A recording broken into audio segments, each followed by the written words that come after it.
We are all set. All right, welcome everyone. It's 3:30. I'd like to call to order the public hearing for 326 Sherman Ave Associates. Ally, could you introduce to anyone online? Yes, we have no one on our Zoom call right now. And Chuck, would you like to introduce anybody? We have our applicant here, Afrim Nazai, okay, and his attorney, Lisa Tabor. Good afternoon. Ally, would you read the notice for us, please? Yes. Notice is hereby given that a public hearing pursuant to Article 18-A of the New York State General Municipal Law will be held by the counties of Warren and Washington Industrial Development Agency on the 20th day of May 2024 at 3:30 p.m. local time at the Warren County Municipal Center, Board of Supervisors Room, located at 1340 State Route 9, Lake George, New York, 12845. The public hearing may also be live streamed on YouTube under Warren Washington IDA or available via Zoom at the following information. 326 Sherman Avenue Associates, LLC is a limited liability company establishment pursuant to the laws of state of New York, having an address of 969 Watervliet Shaker Road, Colony, New York, as has requested that the agency provide financial assistance in the form of a real property tax abatement, mortgage recording tax exemption, and a sales tax abatement regarding a certain retail project to consist of the acquisition by the agency of a leasehold interest in certain real property located at 326 Avenue in the town of Queensbury, County of Warren, New York, being known as tax map parcel number 309.5-1-3.11. The planning, design, renovation, and maintenance by the company of approximately 108,000 square foot facility located on 19.42 acres to undertake renovations and upgrades to the facility as defined herein, and to convert at least one outdoor field from grass to artificial turf, and to expand the parking lots to accommodate approximately 100 additional parking spaces. The acquisition of and installation in and around the land and improvements by the company of machinery, equipment, fixtures, and other items of tangible personal property to be used for youth sports programs, camps for adults, and youth leagues and tournaments, and entering into a straight lease transaction within the meaning of subdivision 15 of section 854 of the Act, pursuant to which the agency will retain a leasehold interest in the facility for a period of time and sublease such interest in the facility back to the company, all pursuant to Title I of Article 18-A of the General Municipal Law of the State of New York, Chapter 862 of the laws of 1971 and the State of New York as amended. The agency may be providing financial assistance with respect to the project in the form of sales tax exemptions related to the construction and equipping of the project facility, a mortgage recording tax exemption on qualifying mortgages, and an enhanced payment in lieu of taxes, which are consistent with the policies of the agency, including the agency's policy on deviations. Should other financial assistance be requested, it shall be consistent with the policies of the agency. A representative of the agency will be in attendance at the above stated time and place to hear the accept written comments from all persons with views in favor of or opposed to the granting of financial assistance contemplated by the agency or the location or nature of the facility. The application of the company is available for public inspection during normal business hours at the offices of the agency located at 5 Warren Street, Glens Falls, New York, 12801. Minutes of the hearing will be made available to all necessary parties. Thank you. Chuck, would you like to introduce the applicant to provide a brief summary of the project? Sure. And why our assistance is required? Yeah, absolutely. I'll start with Lisa Tabor, the attorney of Afrim. Okay, thank you. And yeah, please go ahead up the podium. As a reminder, Lisa is a partner in the firm. We all met Paul at the meeting with the acceptance of the application. Paul could not be here, so Lisa is here to make it happen. Good afternoon, everyone, and I'll just reiterate a bit about what the project expectations are. Afrim Sports is proposing a multi-sport facility on about a 20-acre plot located at 326 Sherman Avenue in Queensbury. There will be about 108,000 square foot of indoor space and over 9 acres of outdoor sports fields. You just heard a bit about the project details and the renovations that will be done over constructions planned over a 2-year period.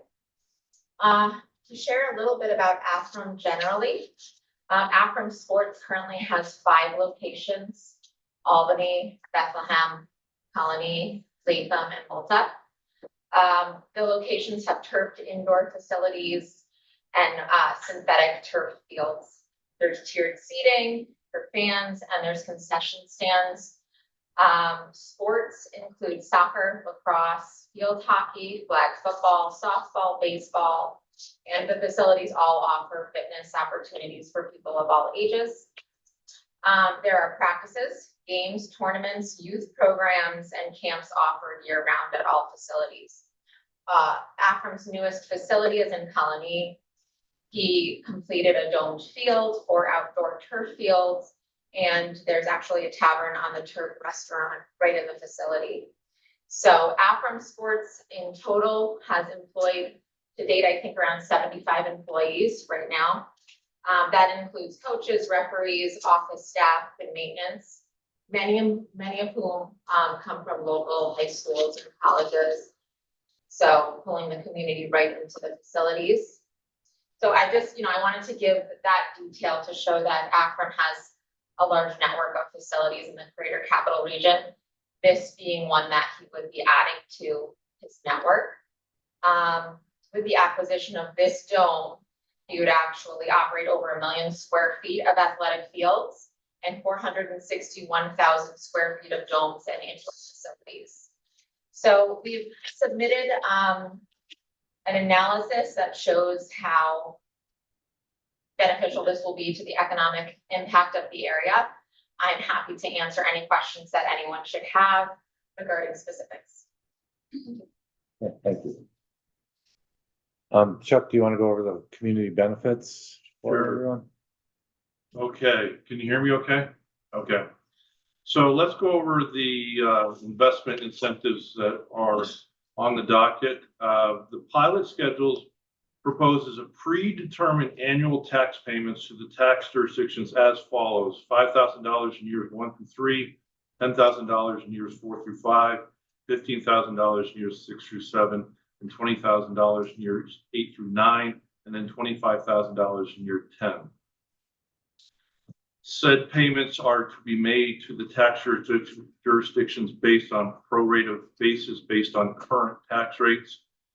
This totals $130,000 over 10 years versus an estimate of $364,540 based on payments calculated on current tax rates and assessed values.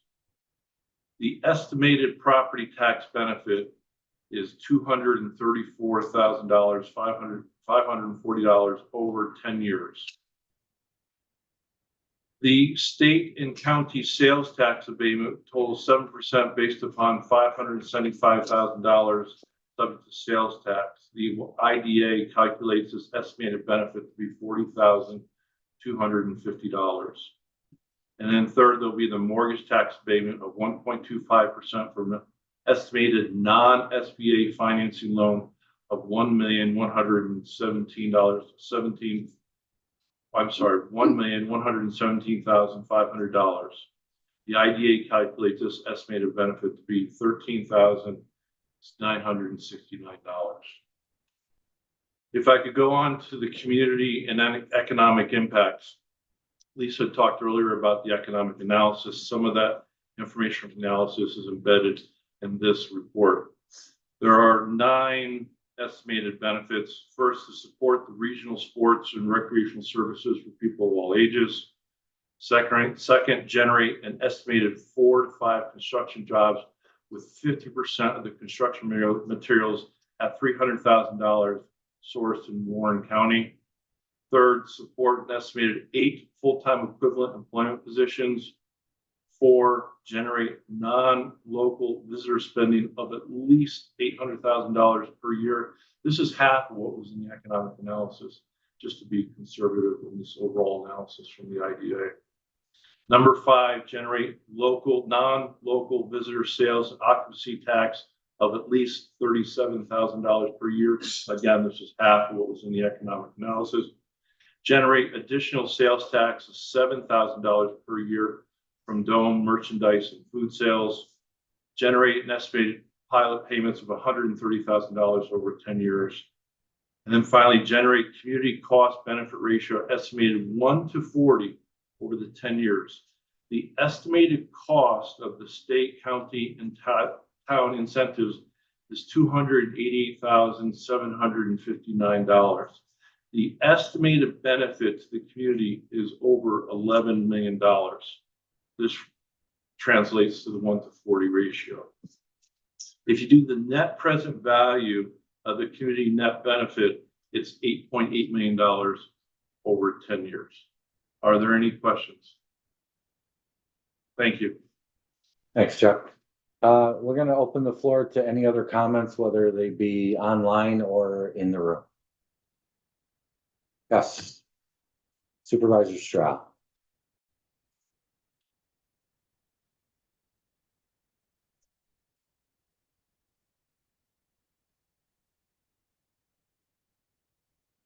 John Stroud, Town Supervisor, Town of Queensberry. The Town of Queensberry has voted on by resolution at the town board, unanimous vote. We support this pilot program. We support this project. Our concern was that that property, of which the Millers ran for years, would go to some other uses, not nearly as productive as a sporting complex. As a sporting complex, it holds special events and tournaments, but it can also work in conjunction with the schools, the college. And not only that, but as we go forward with tourism promotion, we're trying to get a lot more sports activities because they really do bring in heads, beds, and everything else. So we were very pleased. Afrim came and spoke to the town board, and they, like I said, they were unanimously in support of the pilot project because we think it's important to the town of Queensberry's economics for this to remain a sports complex. We think Afrim is a perfect fit going forward. Okay. Thank you. I'm going to ask if anybody else is online. Anybody online? No. No? Anybody else in the room have any comments or they'd like to make? Any public comments? Anyone wish to speak? Is there anyone that wishes to be heard? So having said 3 times for public comments and hearing none, I'll close this public hearing at we are at 3:49 p.m. Thank you. 10 minutes.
Ready? All right. Oh, wait till 4.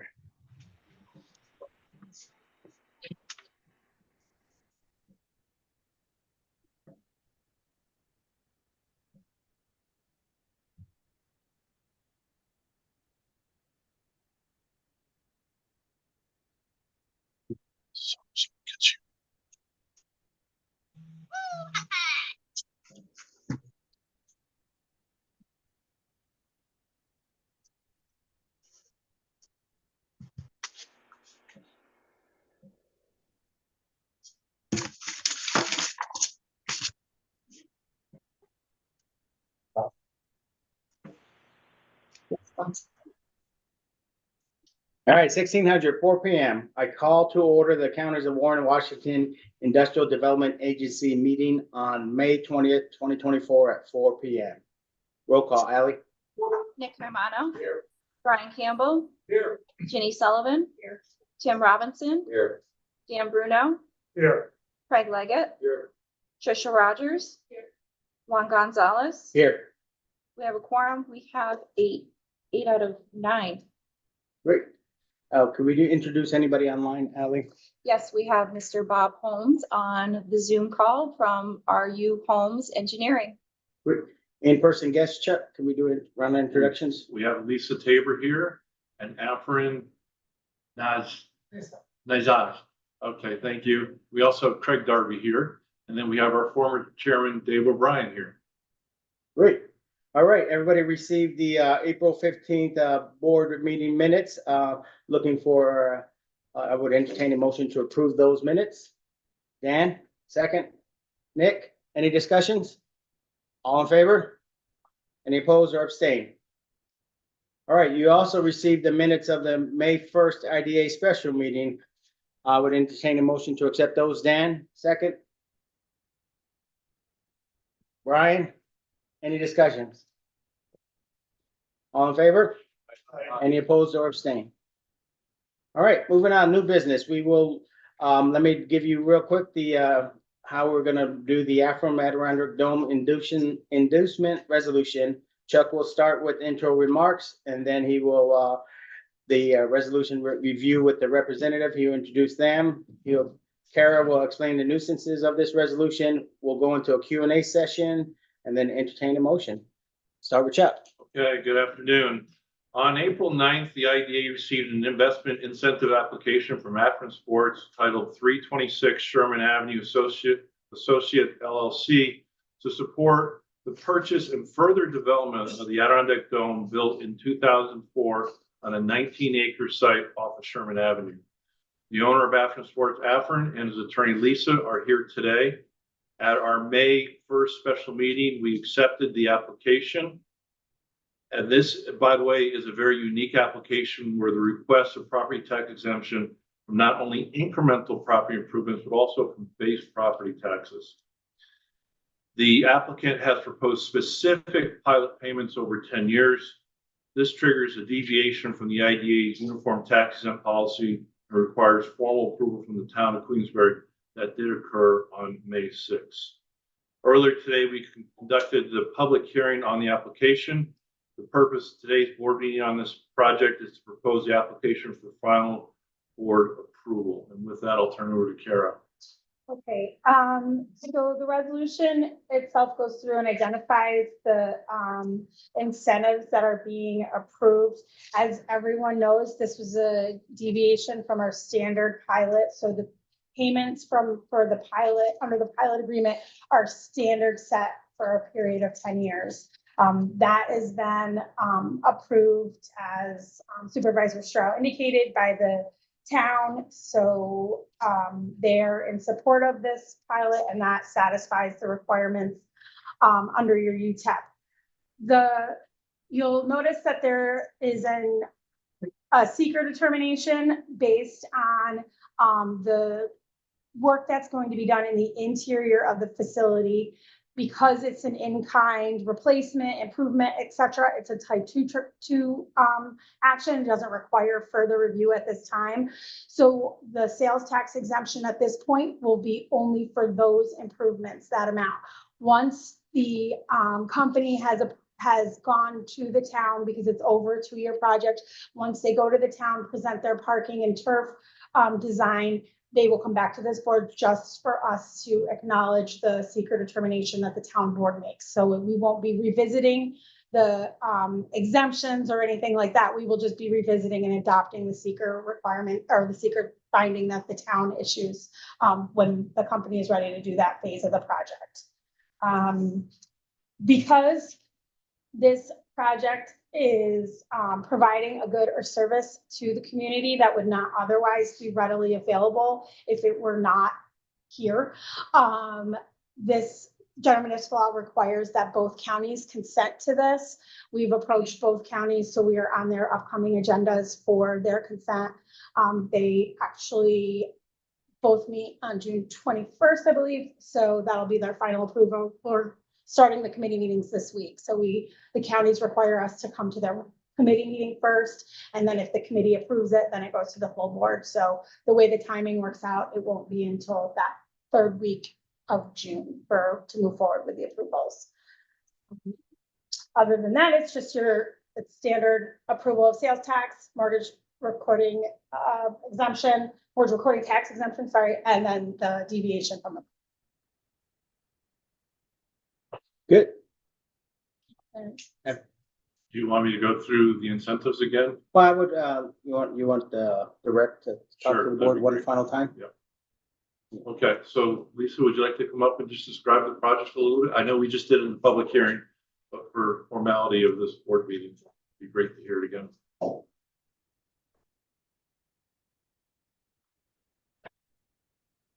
I can go into the project details if you want.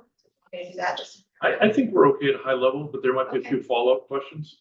Okay. Okay. So it's, Afrim Sports is proposing a multi-sport facility. It'll be on around approximately 20-acre site.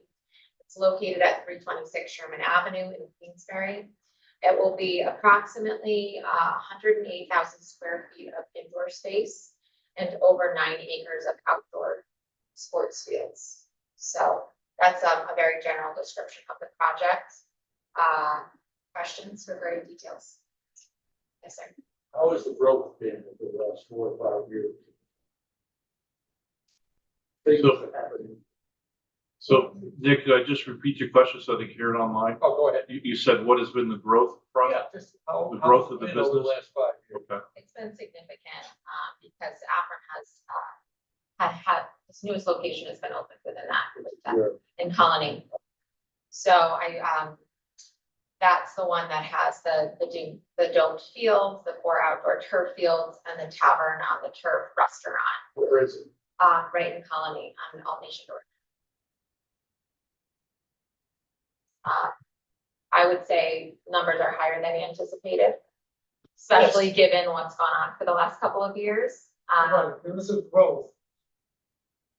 Starting with the year 20, it's gone up. All the facilities are getting built more. The Queensbury one was stagnant for a long time. So we hope to keep that growth going in that facility, just like all the others. Yeah, and I think like given, Afrim's network and his reputation, it's very likely that growth will occur on this location as well. we managed the facility this year and there is growth this year. Less. There's gonna be 4 new tournaments, that's, the details are in the report there, but I think that a lot of the economic growth to the area is going to stem from, those 4 tournaments and bringing in, non-residents and we anticipate them spending on hotels, necessities while they're here, gas and meals, lodging, so.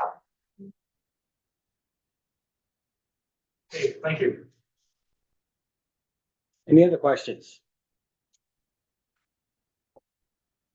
All right, thank you so much. Oh, you're welcome.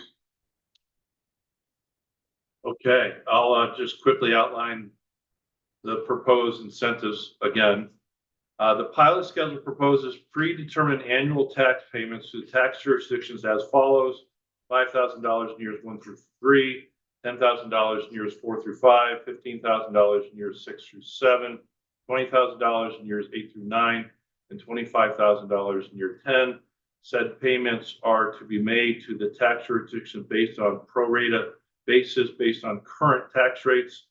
This totals $130,000 over 10 years versus an estimated $364,540 based on payments calculated on current tax rates and assessed values without escalation. The estimated property tax benefit is $234,540 over 10 years. The state and county sales tax abatement totaling 7% based on $575,000 subject to sales tax. The IDA calculates this estimated benefit at $40,250. And then finally, mortgage tax abatement of 1.25% from estimated non-SBA financing loan of $1,117,500. The IDA calculates this estimated benefit at $13,969. As far as the benefits to the community, we've already read them into the record as far as the acceptance of the application back on May 1st, and we just did it again in the public hearing. I will say the last major benefit is that the generated community cost benefit ratio is estimated to be 1 to 40 over 10 years. The estimated cost of all state, county, and town incentives is $280,759. The estimated benefits to the community is $11.5 million. The community net benefit estimated is $1.2 million over 10 years before any net present value adjustment. That's it for me, unless there are any questions. Any final questions? Okay. So town and school, Queensbury, concur with this? Yes, Queensbury, formally, we only need Queensbury, the town, to approve. Back on May 6th, the town board approved this application. But Afrim and his attorney also went to speak with the school, and the school has informally said to the town they have no concern. Right. Can you give us a procedure again as to how we are able to change the base tax? Because that's usually not, it's only usually an expense. Right, so normally what we do is whatever the current assessed value is, we keep that as the base. And then the benefit is calculated based on the value of the improvements. In this case, the applicant has asked for a deviation, which can essentially be any formula that they present to us. So that is what happened in this case. They presented a formula structure of set payments. I can let them speak to, how they arrived at those numbers, but that's what is presented. That's why we have to go get the approval from the town. From the town's perspective, they will know what this property is going to be paying in taxes for the next 10 years because it's set. Those amounts are set.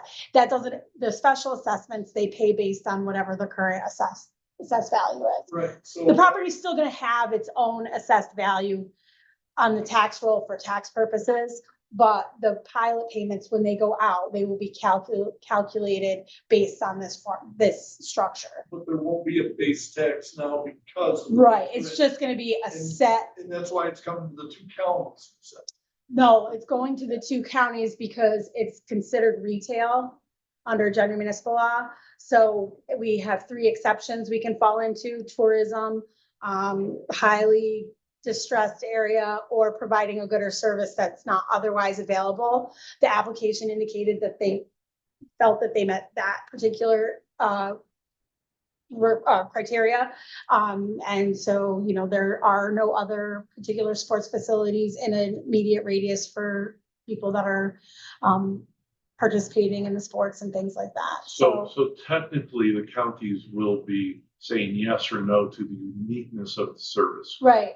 The county's review of the project is based on that specific criteria, providing a good or service to the community that's not otherwise readily available. So this is just gonna be a regular straight up vote. This isn't 2/3 vote or anything like that. No, it's just a vote of the Majority of the board. board. Yep, Well, both boards have to. both boards have In the to. event that one doesn't, we're back at the drawing board, where does that? I guess I'm trying to understand how this can or may play out. I mean, if one of the boards does not approve it with a majority vote, then, you know, that's why I guess we're going to personnel committee or finance personnel.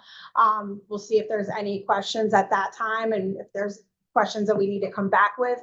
But the boards are, and I've spoken to both county attorneys, the boards are to be considering that particular criteria, not necessarily the pilot. If the pilot was standard under our standard pilot, like we normally approve, it would still have to go to the counties for this because of this retail exception. No, I just understand. No problem. Yeah. Yeah. It's gonna be my committee, so. Well, we'll see you soon then. God bless you. For reference, what are the taxes? They're about 27,000.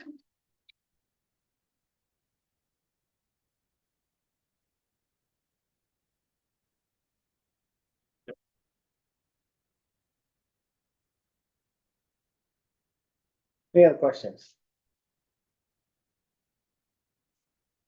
All right, I would entertain a motion to accept the resolution. Dan? Second, Nick? Any final discussions before we move to a roll call vote? Ally, roll call vote. Nick Caimano, Yes. Brian Campbell, Jenny Sullivan, Yes.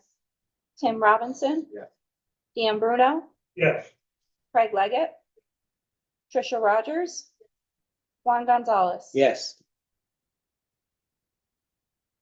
All right, motion passes. Before I say congratulations, I will ask that we are now in a long-term partnership. Our ability to provide economic development for our 2 counties rests on our governance and ability to report back to the state every year. So whoever your point of contact is for Ally for that, we ask that they be top tier and be responsive to her request, because with the state is constantly watching us and we need to mark those checks in the box.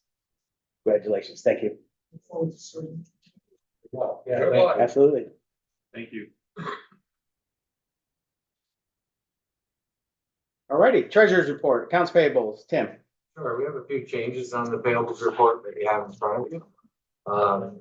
One addition, or 2 additions. We have Karen Madison, Busy Bee Bookkeeping, is who we're working with to get our, answer any financial questions we may have.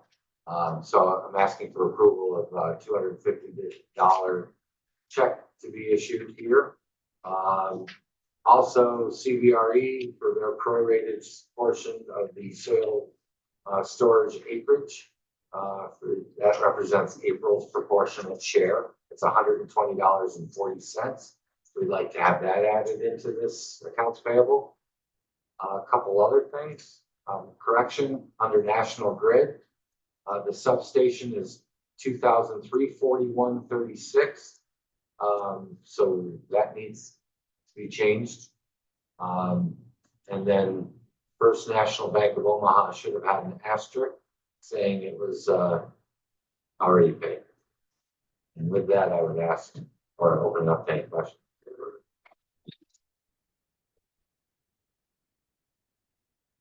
One correction, 2 additions, and an asterisk by First National Bank of Omaha. To have a resolution as the the additions. You can just approve it as amended. As amended, yeah. So I would entertain a motion to accept the accounts payables as amended. Brian, second. Tricia, any final questions? Roll call vote, Ellie. Nick Caimano, Yes. Brian Campbell, Yes. Jeannie Sullivan, Tim Robinson, Yes. Dan Bruno, Yes. Craig Leggett, Trisha Rogers, Juan Gonzalez. Yes. Year-to-date financial report, Tim. Sure, I'll make this brief. You've been provided the income statement and balance sheet. Balance sheet as of April 30th, the income statement through April 30th, 2024. And we're looking for a motion to accept the, I don't have any other comments. All right, I'd entertain a motion to accept the year-to-date financial report. Dan, second. Brian, any discussions? Roll call vote, please, Alan. Nick Caimano, Yes. Brian Campbell, Yes. Jeannie Sullivan, Tim Robinson, Yes. Dan Bruno, Yes. Craig Leggett, Yep. Trisha Rogers, Juan Gonzalez. Yes. Audit report, Tim. Sure, we have been presented the report to the board along with our audited financial statements for fiscal year end 12/31/23. We've all been provided the audit finance committee, with a few of us in the room, reviewed it also. The report to the board is in front of you. I did not see anything and they did not make any comments that were cause for concern for the organization. So with that, Would entertain a motion to accept the 2023 audit report. Brian, second. Dan, any questions? You good? All right. That's not a roll call for the audit. Yes, roll call vote, Ally. Nick Caimano, Yes. Brian Campbell, Yes. Jeannie Sullivan, Tim Robinson, yes. Dan Bruno, Yes. Craig Leggett, Yes. Trisha Rogers, Juan Gonzalez. Yes. All right. 2023 Paris report, Ally. Yes, in I think the fourth or fifth email that you received, I sent the IDA Paris report. Has anyone had a chance to review it and ask any questions for me? I reviewed it.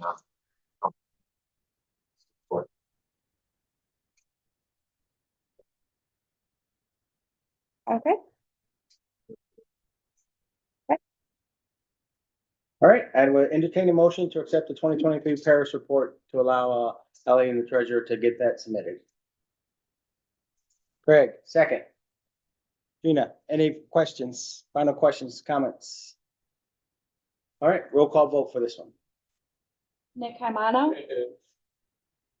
Brian Campbell, Jeannie Sullivan, Tim Robinson, Yes. Dan Bruno, Yes. Craig Leggett, Trisha Rogers, Juan Gonzalez. Yes. The good news is the audit and the Paris reports are annually, so no longer will need a 3-inch binder for your read aheads after this meeting, so. All right, report of committee, Spark Committee Chair update, Dan. Sure. Outside Energy Park, we have the RFP for water and wastewater infrastructure improvements out, and bids are due week this Thursday, 30th. So let's see, I think we only had a couple of firms. I'm sorry, you're talking about the electrical? No. Oh, you're great. Yeah, I apologize, sorry. That's okay. Yeah, so that, like I said, a week from Thursday, we will receive those bids and take it from there. Associated with that, and somebody else took it to this. I think the grant that's gonna allow us to move ahead of that, primarily the Fast and North grant. Received the grant disbursement agreement, which Mr. Gonzalez, so we're going to talk about a little later. Additionally, as Mr. Barton just alluded to, we had received bids for the main substation transformer maintenance assessment. That is a program and to look at and maintain the substation. It's all the infrastructure associated with that.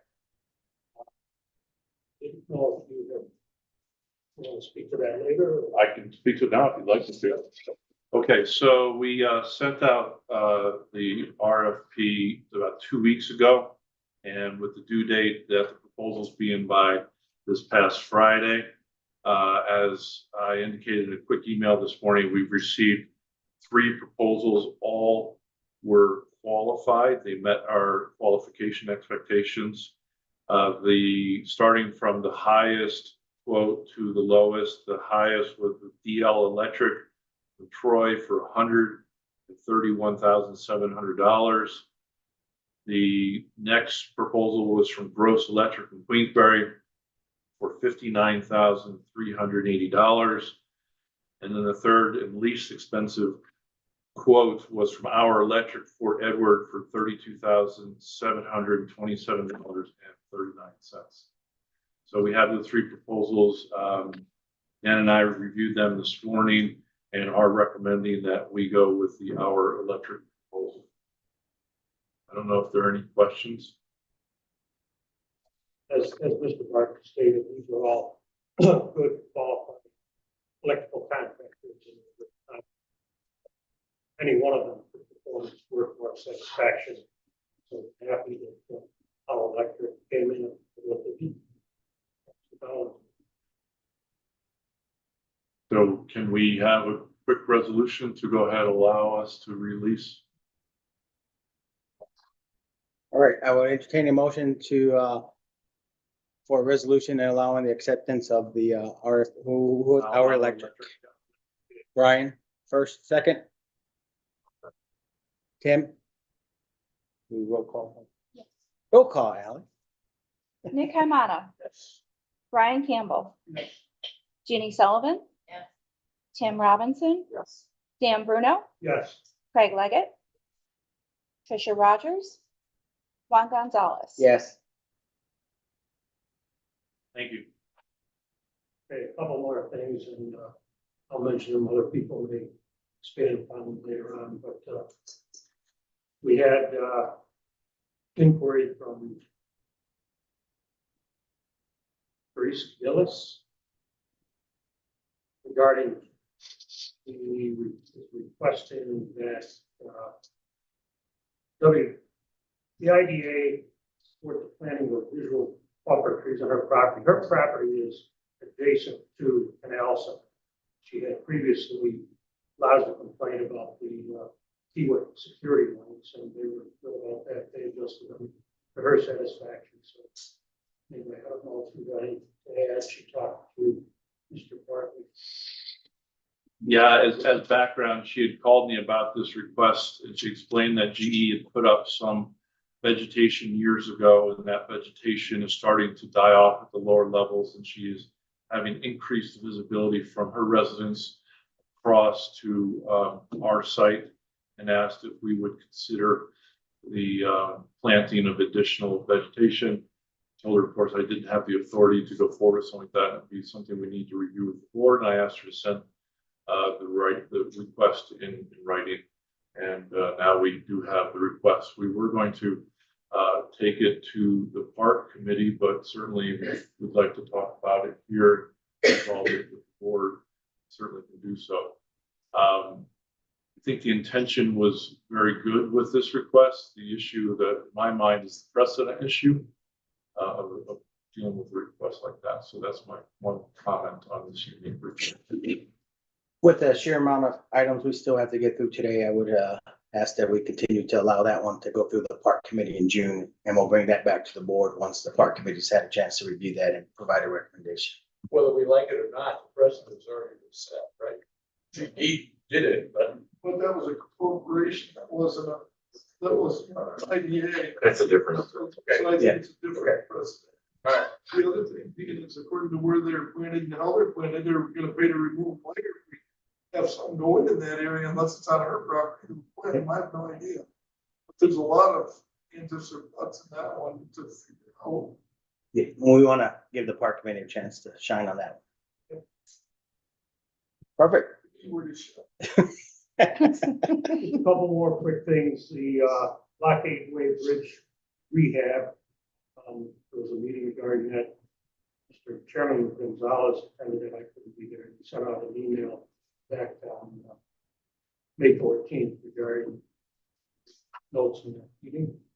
Yeah, so that was the public hearing for the bridge that is expected to happen in 2026. Every good meeting. We did have about 15 folks in total show up to the meeting. The engineers for that project, I just saw it as I was walking in the door. They compiled the list of all the questions, and then we'll have a couple of weeks to review that and then get that back out to the public. And most of the questions were traffic flow, the alternate route, because if you come up canal side there's that bridge that's limited, so the actual alternate route is through the town. So that was all discussed and questions and answers. Once we get that document populated and sent back out, we'll get that out to the board so the board stays aware of what's going on with that. And it is critical that Kiewit, the necessarily off-site, not using that for transport or heavy reels and such by a date in the end of 2025 or 26, because if they're still using that bridge, that jeopardizes funding for, because there's time. Yeah, and one of the actions was for me to reach out to Kiewit and confirm that they would be done by the start of construction anticipated for May 2026, and Kiewit has. Good. So, Mr. McDonald said, there'll be more to follow on that. One last thing. The major tenant there, Kiewit, has asked to construct a training ground on the site. It's in an area that's part of their lease anyway. What they would do is level off the area, dig some trenches and such. Basically a training ground to show their employees, demonstrate to them how to properly install the conduits and such associated with this power transmission project. So just as an update, this request came through on May 13th for them to do this training in an area they're already leasing. We went, visited and toured the site and provided site information for them to do their engineering design for what they want to do. So that is now in their lap, and we're expecting them back soon. So the park committee can take a look at that, make sure everything's acceptable. Who does the training? They do Kiewit. They would do the conditioning of the site for the training. They would do the training and then the decommissioning of the site once the training is done. Right, they restore it to suitable conditions. They're training their crews on Trenching. on trenching. Yeah. That's basically, yeah. Yeah. Another hand. We're not It's all in the house. Yeah, all in-house and all covered under the current lease. They're just asking for us to approve what they want to do. Right. Give me a caveat at the end of the stage, just make it better, leave it better than we found it. We just like not in disarray with it. Well, so far they've been a great time. Oh, I know, So, yeah. but Yeah, usually it's the same or better. And sometimes when they leave, though, you never know. and actually, I believe it's a provision in the lease. It is. That's it for me. Thank you. Anybody have anything for the park chair? The other, the airport, Industrial Park, I really have nothing on that. I think, Ally, somebody's gonna talk about, mergers and stuff. So I'll leave that. Well, good. Thank you. Already. Canal side maintenance update, Chuck. Anything other than what we already discussed? Yes, you might recall we have a meter fuse within the switch yard that needs to be repaired, and there was discussion about whose responsibility that is. National Grid has agreed that it's their responsibility. They had planned to do the work last week, got a call during the middle of the week, and they have postponed to this week. So hopefully we'll get the confirmation of doing the work this week. We do need to give notice to our tenants because we'll need to have the power down for 1 to 2 hours. The other part of that project is the transfer of ownership. And I believe Kara is working with her counterpart in National Grid to start the legal process of transferring ownership. You don't have anything to add I to don't that? have any updates. And then the other thing, of course, with spring here, our landscaping mowing operation has started, and that's it for maintenance update. What, that's over in Fort Edward. Yeah, the canal side. Anything done about the collapse of the fort in the park over by the airport yet? I keep complaining about it, nothing happens. Are you referring to one of the properties in phase one? Yeah, that's a piece of property that we have no control over. That's privately owned. I mean, it's privately owned, it's in our park. No, that's privately owned. Yeah, the covenant in one is to, right, in the first part. Parts, phase What's one, phase one versus phase two. That's That's phase one of the park. That's a phase one Let property. me, let me allow, former chair to provide some history for us, please. So, we did not have any covenants in there, we put in phase one of the covenant. We weren't in phase one and phase two, they put the covenants in. Number two, home enforcement in Kingsbury is responsible for enforcement. Nobody going for We have. They have been a few times, I don't know where it's been in the last year. Throw them out of the county. They will, if you keep that. All right, Chuck, canal site tenant activity. Yeah, just, Mr. Bruno just talked about the situation with Kiewit with their train ground. There are two other items. I'll remind you that at our April 15th meeting, TDI and CHPE presented a plan for temporary soil storage. And after dialogue in the meeting and the requests, including feedback from our environmental counsel and technical expert, the board authorized Juan, their chairman, to sign a lease amendment upon satisfaction of our environmental counsel and technical expert. After 10 days of diligent work between CHP, Kiewit, and our experts, including Kara, the lease was signed on April 26. CHP Kiewit then began preparing bin number 1 and then started commercial operation on Monday, May 13th. As far as bin 2 and 3, which requires a stormwater collection system, Kiewit is in the process of putting that system together for our inspection. The target date for starting storage operations has not yet been determined. So that's it on the soil storage issue, unless there are any questions. The only other thing I'll mention is that SMS Rail continues to offload grain for local agriculture business. Volume is steady, not quite as robust as back in February, but there is steady volume. So that's it on our tenants, unless there are any questions. All right, moving to airport industrial park updates, mergers and tax rules, Ally. Yes, so in your meeting packets, I put together some information about the lot mergers that were done. May 1st, we got our new assessments, and what we call Lot A went from $130,100 assessed for the 3 individual lots down to $64,000 assessed for them all merged together into one lot. And then what we called Lot B went from $90,800 altogether for the 3 individual lots down to $53,000 for the one lot with all 3 of them merged together. Are there any questions? So the west, right? Well, acreage and usable acreage, I believe is, but I know you know that, so. Yes. That acreage and the first ones you mentioned, completely unusable. In my opinion, the usage should be changed, the classification should be changed. And since we can't do a damn thing with that property, can't put a pass through that property. It's the same problem with Mr. Coleman's transfer, is that it's unusable. So why are they assessing so high? the usage change. You don't pay taxes on it, however, we will get into the special assessment taxes. And the way they are redoing the sewer fees for that sewer district.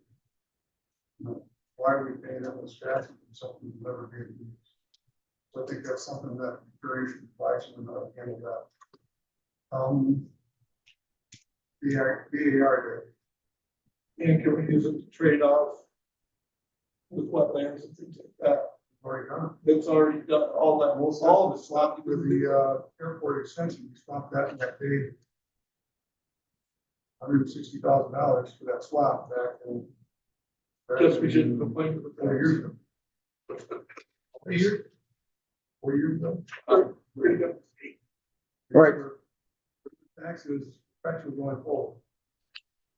So we do know that we have unusable lots with the wetlands. We know that we've tried solar to find some uses for that, and that obviously didn't work out as well. So there is an opportunity to chat about a possibility for something for this board to consider. Well, we could consider conveying the property to like a land conservation owner of the property. That would essentially take the property off the tax rolls with their use. Because they would qualify for certain exemptions. So it's an opportunity we can explore. We can reach out to a couple of organizations that do this. They may or may not be interested, considering the location where the property is in an industrial park versus in the lands of the the park or something like that, like the Adirondack Park. So but it's an option to explore if you want to consider not being owners of these properties. So our macro challenge is we have property that will never be used at this point, that we know of, that we've had for a very long time, that we've tried to get rid of. Yes, wetlands. So the taxes will continue, the cost to the IDA to own these lands will continue, and the ability to divest is limited, but there are options. Whichever case this board wants to go, the IDA is spending money. If we go, right, we go to the board, have Kara go to the board, we're spending money and we're fighting that battle and spending money there. Or we do some research and see if this other option is available for us to invest in these lands as well. There are a few plots of land that we would like to give our CEO more time to potentially sell. There's a couple in there as well, but there are some that are completely unusable. And so that's where we stand. We want to open it up for discussion and have you guys guide us on where you want us to spend the money. Brian, we'll start with you. So being a wetland and that ecosystem and its availability opportunity, is there anything we can do with, like ESF or pulse or anything like that? It's not even to the Adirondack, but I just don't know if it'd be better. I don't know how far we want to go, but is there an opportunity in that? Yeah, we obviously haven't explored any of those opportunities, but we certainly can start board like. Let me start you down the road, having just come back to Florida. Why don't we fill up with water, find a couple of gators, put them in there, truck some boats around, take people around for tourism rides and make money. So We're not gonna do I'm anything with gonna that. let you talk to the Army Corps of That's Engineers. You have to take them back. Appreciate it. So all these options are gonna cost money. So that is where, do you want us to sprinkle everywhere and see what bites, or do you want us to focus on one or two areas that you want us spending this money on? Yes, Dan. Defer to Mr. Clark at this point, let him see what he can come up with, if that's amenable to everybody. Let him explore. Just to know, when I did the analysis of what the new rates were gonna be, they're like 10 times what they are currently. So right now we're paying $100 a year. I think on one of them, I don't know which one it was. It's gonna go up to over $1,000 a year. I think more than that. Right. So, So about $1,000. If you look on that sheet that Ally sent, they did have the, both the, or actually the special district sewer and water taxes totals for that parcels. One was 996, the other was 867.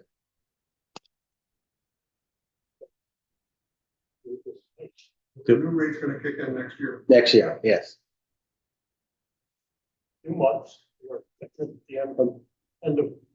Well, and to just clarify with the group, lot A is the larger lot that is heavily impaired by wetlands.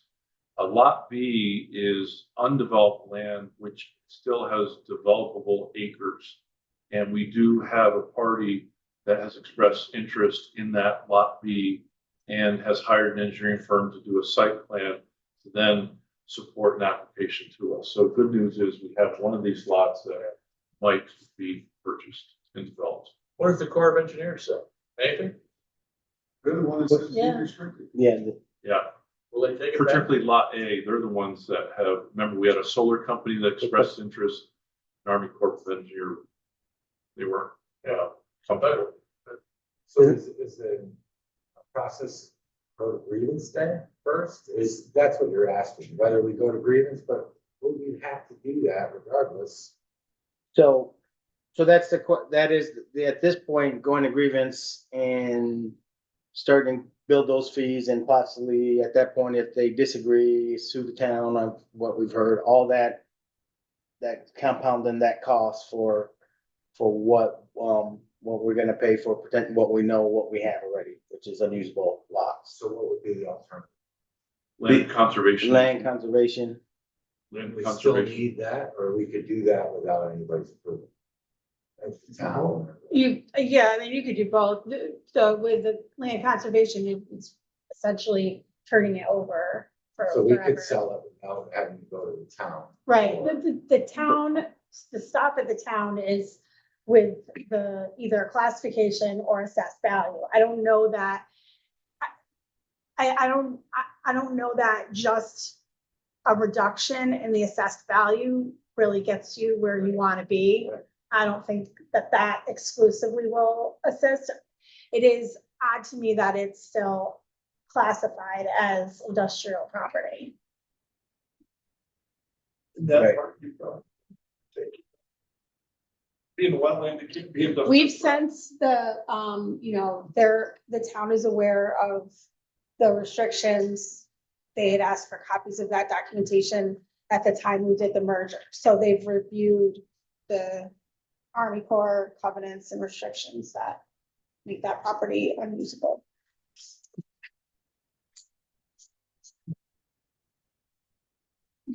well, so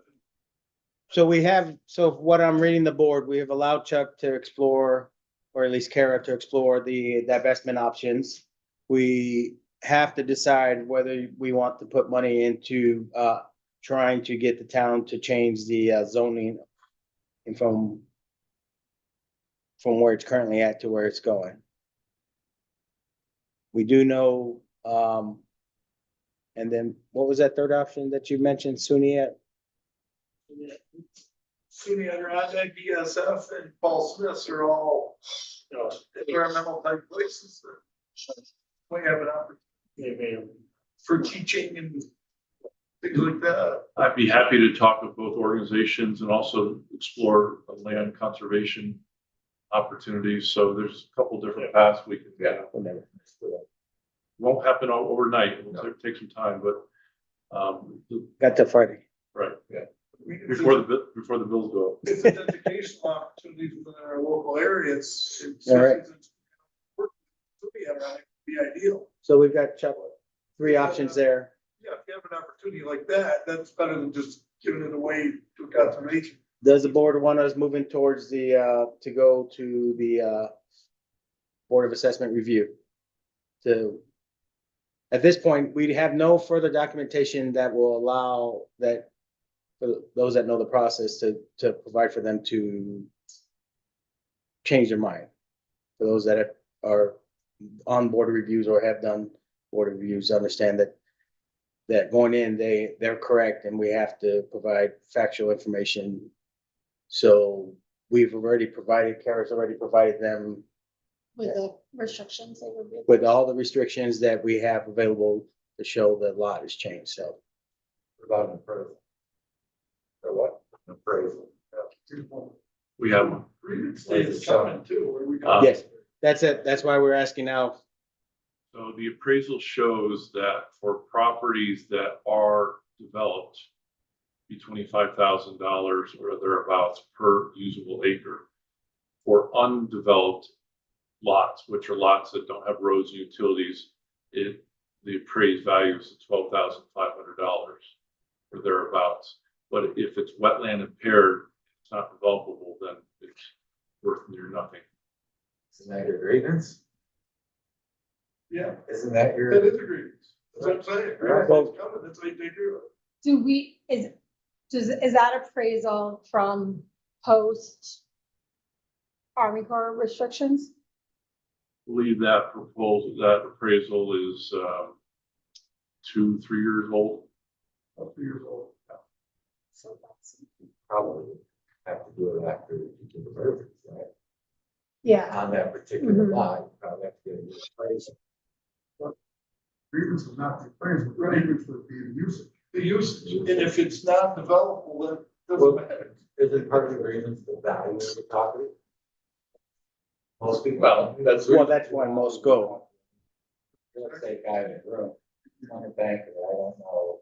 Our tax rates are determined by use of property. If you look at the sewer rates, look at this, a lot of them. Very interesting. It's based on the use of the property.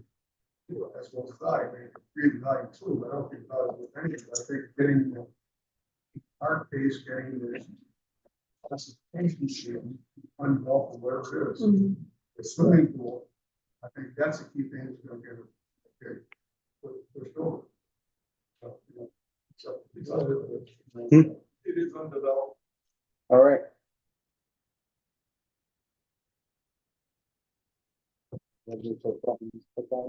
we can we can reach back out to her and Yeah. continue that discussion or. Okay. So we'll go that path as well. It's a your grievance day.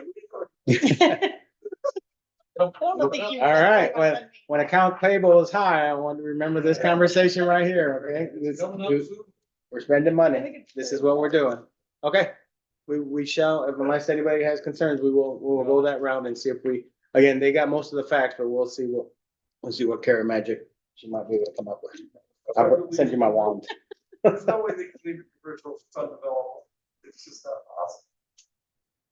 So we're just gonna choose one option. No, we're gonna pursue all the other options we discussed as well as the final try to change the zoning of the lots that are very specifically not are wetlands.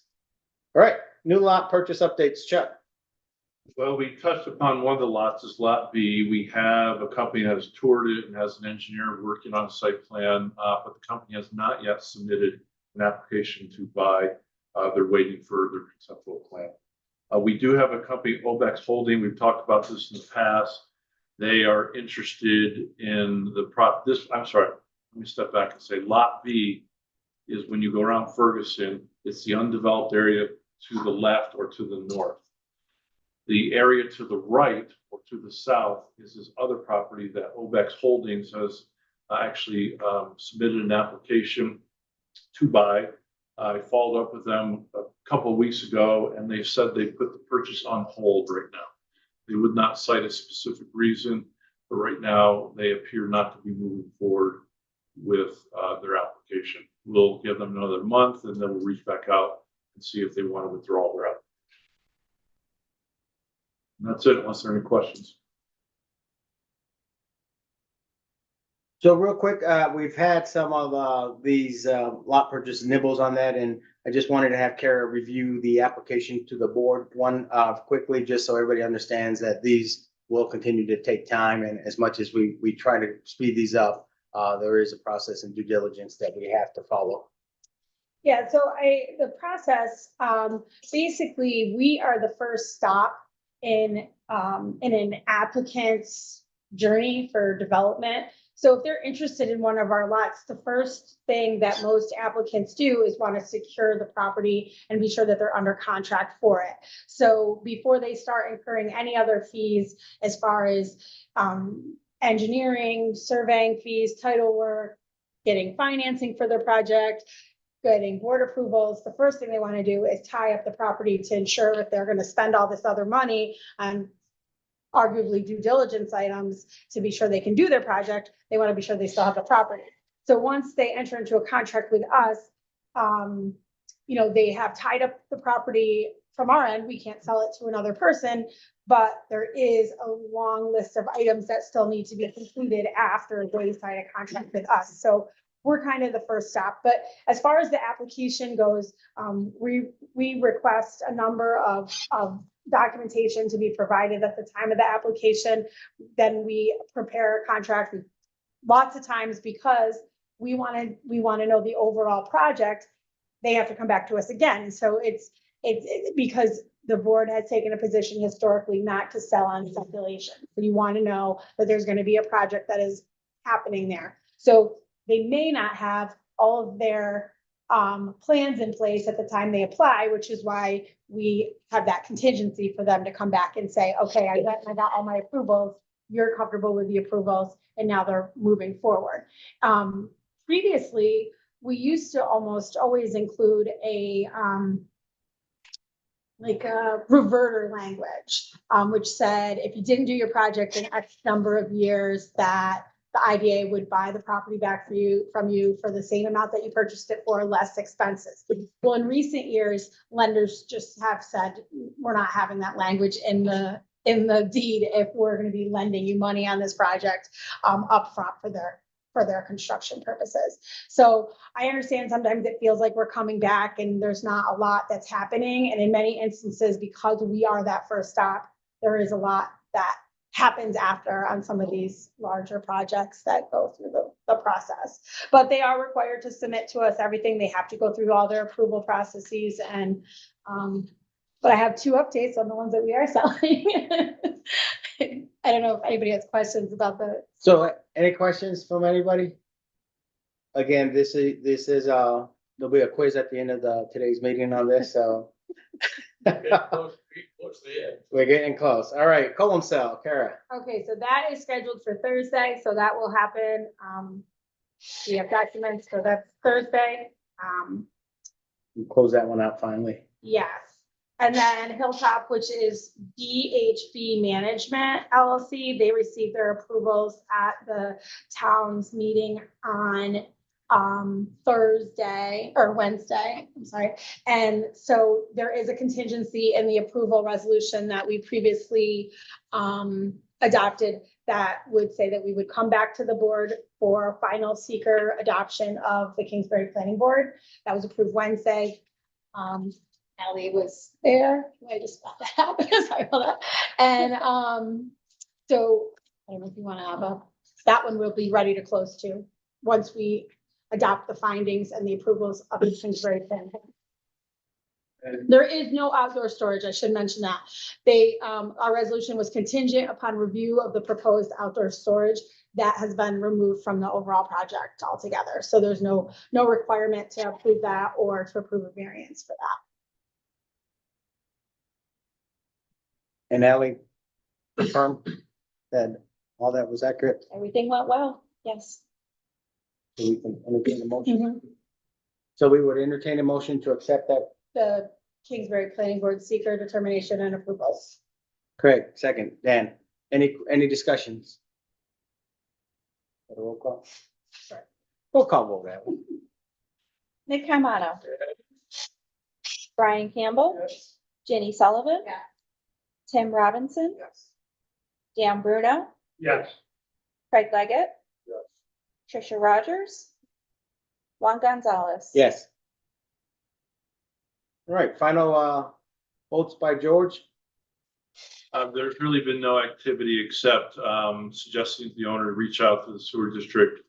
And he, I believe, has. Though I sense that with the summer business heating up, that there's been frankly little activity on this particular opportunity. As a reminder, for Post by George to buy our site, they also need to buy the site or have easement up with the site in the middle of our site. So really the first stop is with the local sewer district. And again, conversations seem to be paused, but not necessarily dead, but I certainly would say paused. Anybody have anything else for the airport industrial parks? Great, sales tax exemption report, Ally, update. Yes, so I'm just following up on last month when I reported the sales tax exemptions for 2023. I had mentioned Sun Valley Apartments was looking through their numbers, and Mr. Grasso said the original number was estimated by his contractor, and it also included the 2022 reported expenditures. And so he got back to me with the correct amount. And that number is what you will see, what I sent to you guys as part of your packet. And if you'll notice, none of the projects have gone over their allotted amount in the year of 2023. So I was just getting back to you guys. Great. Anybody have any questions on that one? Brian? So on that housing, that wasn't that supposed to stay at a certain level or a lower level of rental rates? Are we under that rate or? The only restriction we had, we're talking about Sun Valley, was for it not to go into short-term rentals. We did not get any specific rental rate issues. It was talked about what they needed to make it work. Yeah. Pretty much the extent of that, what their rates needed to be in order to be fine. Hey, Sorry, no, it's all right. so what needs to stay in the range of what workforce housing percentages are, and our certain percentages for both with the, I can't remember, median income levels, somewhere on there, so there was an agreement to stay workforce housing pricing. But I'm not sure we're within that. Well, it wasn't written, was that written within the resident? Not to my knowledge. I thought the median part was, I didn't think there was an actual number, but I thought there was a median number. But not an actual number, that basically the way he used it, there's a format, one thing you go by. And I'm not sure that any housing right now is within that format. But if that's gonna be the case, either we're gonna have to look at this differently and maybe put in actual numbers, or we're gonna have to pull back money if they aren't staying within the parameters. I'm just not sure we're government laws and housing in all New York State. We should fund everybody. I think we're setting a bad precedent from the get-go. That's just my opinion at this point, but I would like to see us do a little better on phone. So we are anticipating some new applications in the housing front. And as you might be aware, Warren County did a housing study recently with a wealth of information, and we're looking at information to perhaps come up with criteria, but obviously it'd be criteria this board would need to approve. I just, $1,800, $2,000 a month to workforce health. And I can see it if we're doing something for workforce housing. I don't know if we're over 2,000. Where we belong with that. That's all different. Great. Actually, playing like George Regional Planning Board, we have a full dashboard on that. It's on Warren County site as well. And you can see it's usually a range between 80% of median household income to 3% or something like that. So I would say those rates would fit in close to that range somewhere. That's right. The numbers are out there. Yeah. This board is going to get an opportunity to tackle that this year. I think it's necessary that we do. We will. Good. All right, staff reports, CEO. Okay, I'll start with engagements year to date as of last Friday. I'll just give the high level counts. Been 47 engagements 14 in manufacturing distribution, 1 in food and beverage, 6 in hotel and resort, 9 in tourism and recreation, 9 in housing, 2 in energy, and 6 in other. Of those 47, I believe 7 could be 2024 applications, which 2 we just talked about today. That means there's possibly another 5. I do believe for 2025, possibly another 7 applications. Then there were 20 that's simply unknown at this time as far as the owner or leader of the business, whether he or she will be advancing an application. And I believe from conversations, there'll be 15 that will not be advancing an application. As far as our pipeline of potential applications, we have, as of Friday, 27, and just high-level statistics, 6 are in housing, 5 are in tourism and recreation, 7 are in hotel and resort, 1 is a bond, and we have 6 in manufacturing distribution and 2 in other. As far as my characterization, there are 5 that we're feeling very confident about. There are 12 that the project leader is contemplating doing an application, and then we have 11 who are still exploring the application opportunity. So with that, that's the update on engagements and pipeline, unless there are any questions. As far as my report on activities, I'll just hit a few activities very quickly. April 18th, attended the ARCC mixer at Chez Pierre. Also on the 18th, that evening, went to the Greenwich Chamber annual dinner in Greenwich. And then on 19th, had actually with Tricia and Juan, we went and did a tour of both industrial parks. And then on May 2nd, the Glens Falls Town meeting with the mayor and with Assemblywoman Carrie Warner at the High. And on May 8th, WMHT had a community challenges session at SUNY Adirondack, which I attended. Then on May 14th, the Warren County EDC had a developer workshop, which I attended to talk about IDA incentives for housing. And then on May 16th, the ARCC had a mixer at Adirondack Winery. Finally, I just want to report out that you might recall we were looking for a social media intern. Very happy to say that we have found a wonderful person. We just, for background information, we started the recruitment process on April 30th and then ended on May 15th. We have found an outstanding candidate from Lake George who is a rising senior at Binghamton University studying business administration, and she has social media experience. Her name is Alice Fox. She has accepted our offer and will be starting tomorrow. Allie, anything to add to that? Allie and I work together on interviewing the interns. I'm excited. That's it, unless there are any questions. Thank you. All right, Ally. Yes, outside of my normal daily office activities, in April, I had the opportunity to work with Karen Madison, who is a bookkeeper for Busy Bee Bookkeeping. This April was month 1 of the 3-month trial to make sure everything works out and that she is what we're looking for. She's been great. She actually helped me with EFPR's adjusting entries for the CDC account. And things are going well. Any questions?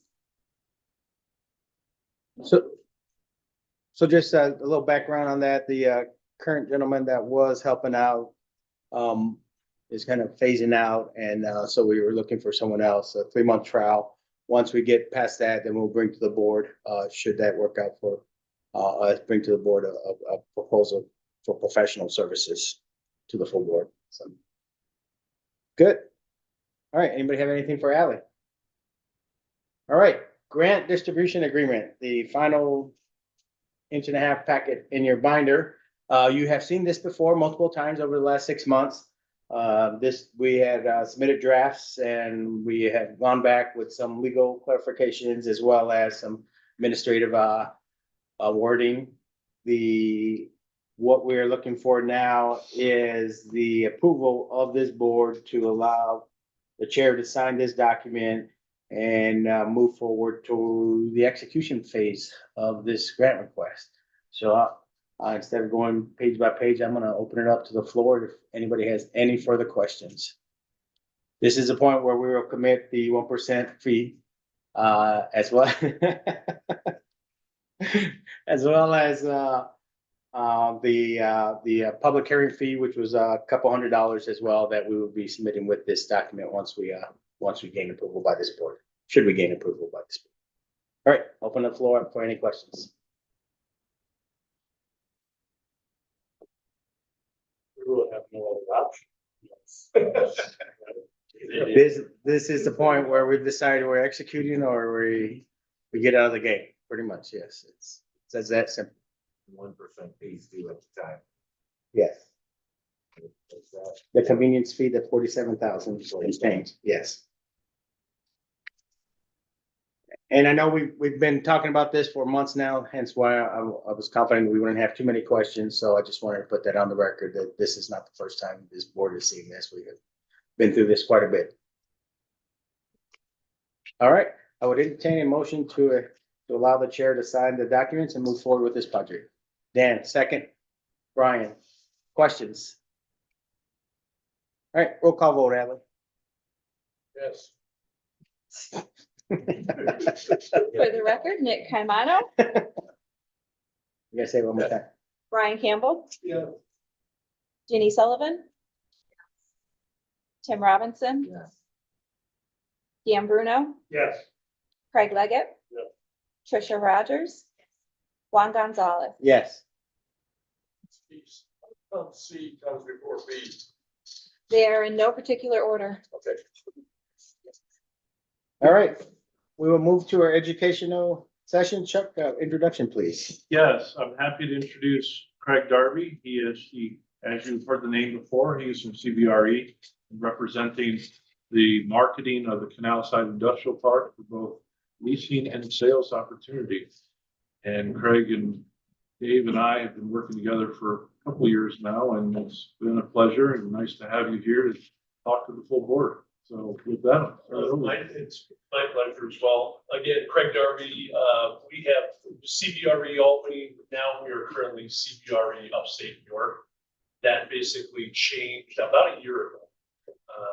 CBRE is a very large brokerage company, and I just look at the stats that I do have, and I do have this information.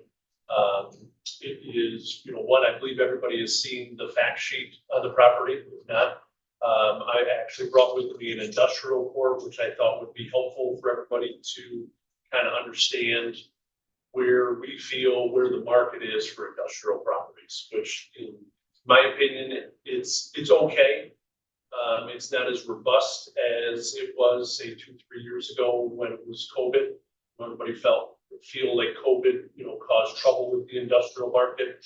It just made it, boom, in my opinion, where a lot of people wanted to onshore product, have more warehouse space in general, so they wouldn't have those periods of time where they couldn't get their product or couldn't get inventory, and, continue to run and operate their business as normal.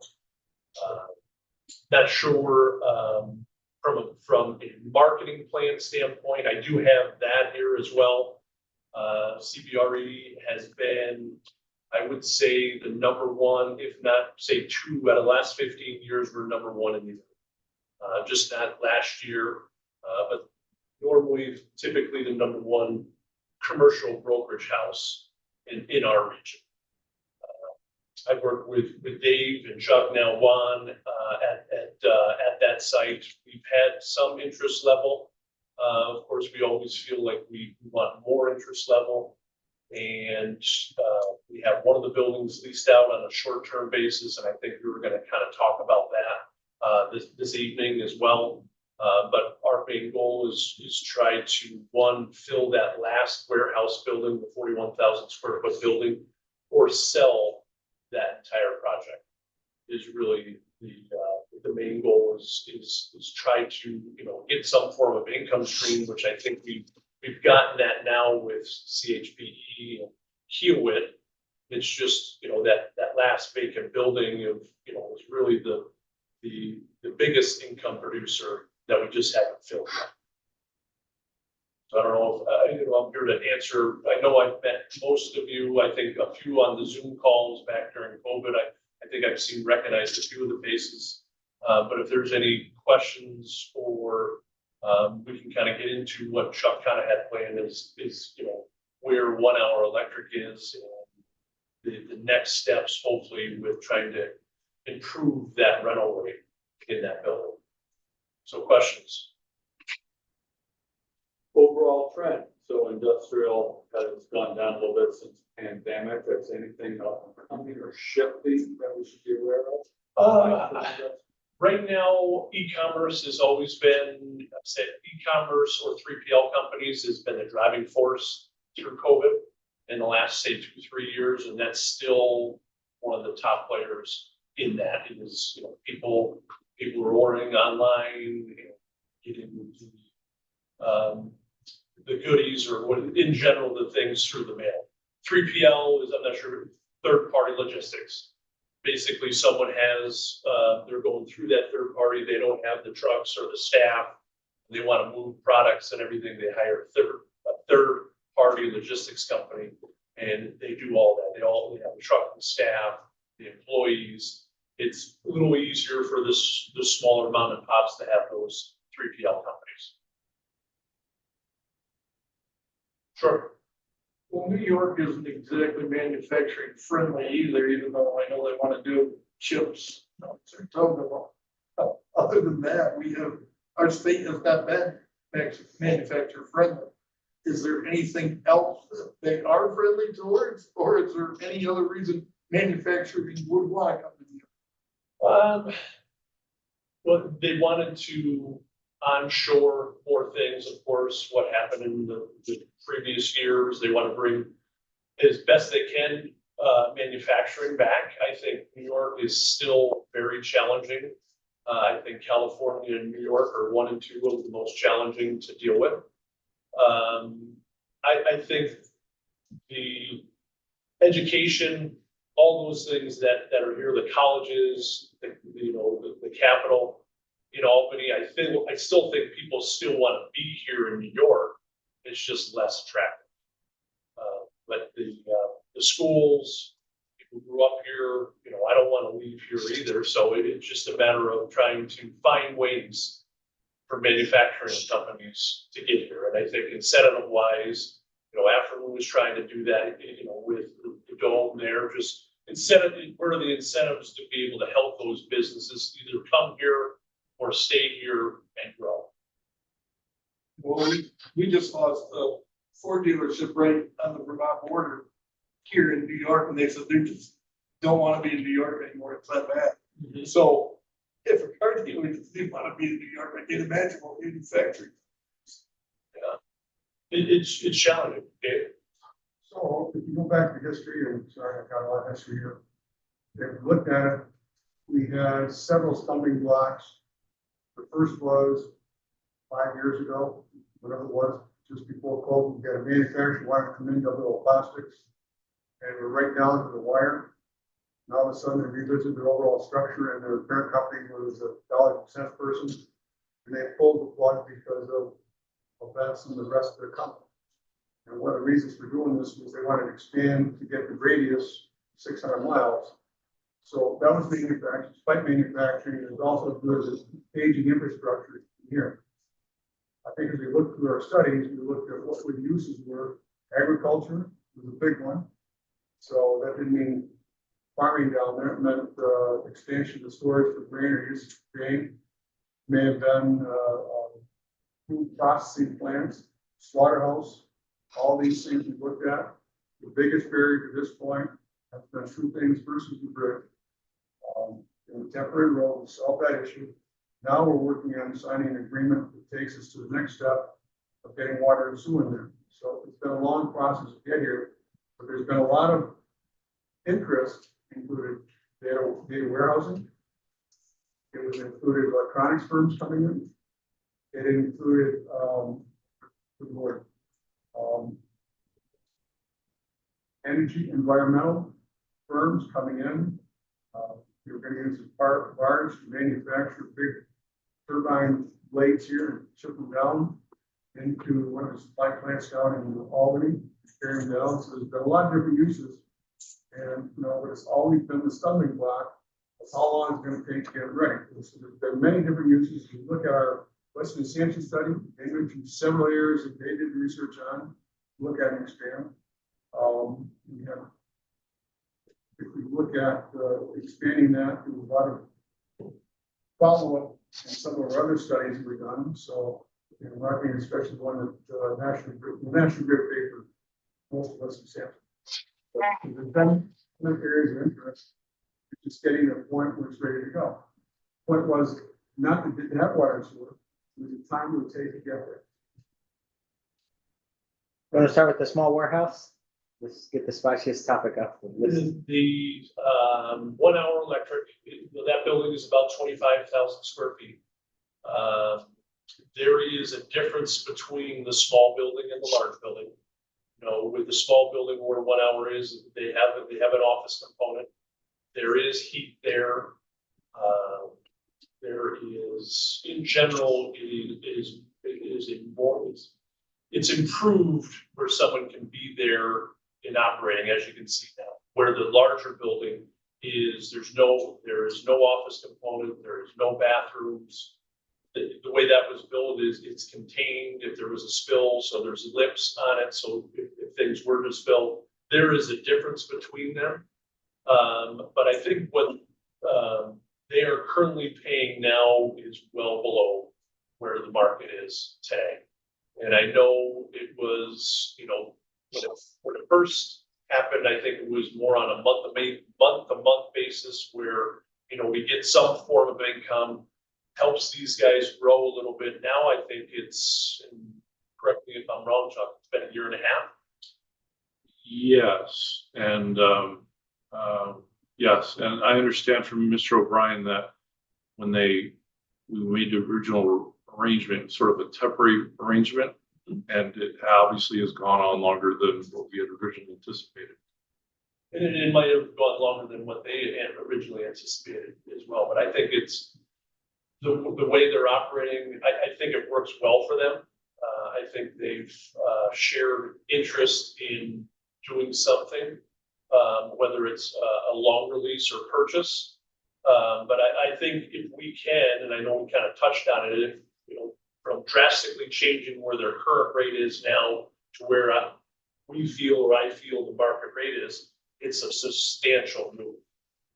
You know, very, you know, 4 to 5 times what they're in there, if not more, of what they're currently in there. And I don't know if I could share that with being on what they're currently in there or what. Yeah, that's publicly available information. Yeah. It's you know, we feel, and I didn't share that at the beginning, is I know some of you have met Kyle Luker. He is with my firm as well, Alan, that we co-list the property together, and not to change subject, but Kyle is very helpful. He comes from an appraiser background. So from a value standpoint, he is very helpful, and he just couldn't make tonight. And I think it might have been a little odd to have us 2 years. So it was just me, you know, pulling the horse by the reins and saying, I'll do it. But in general, we were thinking, we feel the value is somewhere in the $4 to $5 range per square foot. So that is, you know, a 25,000 square foot building, math about 125,000 in that range. We're drastically different than what they currently pay. And how we, you know, one, I think we do want to keep them, possibly do a long term, you know, whether it's 2 to 5 years, somewhere in that range, but somehow scale that rental income as quickly as possible. and manageable, you know, they're in there, they do utilize it. I do feel we've walked through there before, Chuck. And Juan, I think you've been there too, is with me anyways. I don't think they use the entire building. Yes, they do have some things in there, but that's the risk of, you know, do they actually need a 25,000 square foot building? It's tough to say, but they're in there, they're paying well below market. And it's just a matter of how we feel we can get to where the market is. So this was raised at a board meeting or so ago, and if the board would like, we can start working offline the proposal how to handle this situation. Brian, I'm not saying you're not accurate, you probably are, but at the same time, we just accepted a bid. It was- Yeah. Yeah. So maybe we need to get there, but let's look at gradually getting there. I mean, yeah, well, we didn't take in revenue. We also didn't put out an expense. And I think we gotta feel a little bit about that. So there's gotta be a happy medium in how we get there, and you have to appreciate some of that too. Yeah, we can certainly do that. yeah, Thank you. It's only worth that much if you've got somebody willing to pay it. We haven't had anybody so far willing to pay any of this. We've got people kicking the tires for years now. So you can say it's worth $4, $5 a square foot, everything else. Where are the people that are willing to pay that? It's kind of an economy of scale. You wanna, you know, lease this at X to someone, or bump it up to 5X and have it sit there. So, that's all. And we can certainly factor that into our equation. I'll also add, they've been an excellent tenant. Matter of fact, they, not only with us, but with Kiewit.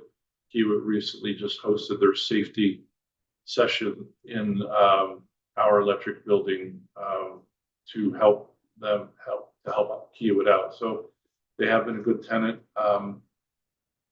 Point noted that we don't have anybody else specifically interested in that building. So we can, if we're gonna make any movement, we can certainly keep it reasonable. Or we can leave as is. I mean, it's up to the, Month to month would not include us, so we paying the interest. They were marketing it at the time, we would just have to let them know. You're done. There's a clause in there. Yeah, so I don't know why we wouldn't wanna allow them to market it to somebody else at $45 a square foot while keeping them in it. yeah, in a sense, Craig is. Yeah, I figured. Yeah, so we're aware that there's a 90-day notice. So if we find somebody that's willing to pay more, whether to lease or to buy, that we could give notice to our electric. And then, yeah, we do need to scale it up, obviously, over some, to something, but maybe not to 45, but probably go up to next week. so is the board okay with, Chuck working with CBRE? Take care. Thank you so much. To provide an option on, a route ahead for this tenant. Any concerns with that course of action? So the second part of that, and something that, is the taxes. Once we have longer term tenants, there's built into the lease that if the property taxes. Property taxes, there's two options, whether we build into the lease and the municipality, if they come for it, then the tenant will have to pay for it, or we create a pilot up front that allows any lease moving forward, for them to be paying taxes appropriately, as they are a for-profit entity, obviously, and we don't pay property taxes. So, if we're gonna start this project with these two, that probably has to be work in concurrence, and just wanted to get the board's thought on that. So right now, the lease agreement says that should the town say that because they're for profit, they should be paying taxes, that if the bill comes, that's gonna get passed to the tenant. well, that's an option. And the other option is to create a pilot, so they're paying taxes. They know that cost up front as well for the lease. In which case, again, building reputation with the municipalities and not having, and allowing for-profit leasers to pay taxes for the section of the property that they're leasing. Yes, Dan. I think that we should move forward with the pilot. I can't believe that municipalities, town board of administration, whoever has some jurisdiction there with respect to property taxes. Can't believe they haven't looked at this. They said exactly that, hey, you guys are not for profit, nonprofit, and we don't charge any tax. If you're leasing these properties and you're making money, I just can't, kind of hard to believe that they haven't jumped on that already. So I think it's prudent to at least look at that, establishing that pilot, and move in that direction. Anybody have any concerns with that? I believe that also is the most prudent. Just ask them, pay your- There you go. I mean, we could reach out to the assessor and that would be a conversation we'd have to have with them. I mean, I want to talk about where that too, but I'm just saying. Or whoever, yeah, if it's a. I don't know that we have involved in. Well, we can certainly do our research with the town. We have 3 tenants right now. We have TDI, they're mostly outdoor space with trailers. We have SMS Rail and their offloading activity. And then we have Our Electric in the 25,000 square foot building. And I believe they're all triple net arrangements, triple net leases. Right, the way they're written. So, So all the time the SMS roads, but they haven't paid any bills. I have limited history with SMS Rail, actually. The ownership of the property has changed hands a couple times. I don't know what they did before. They have one trailer on site and then an offloading conveyor.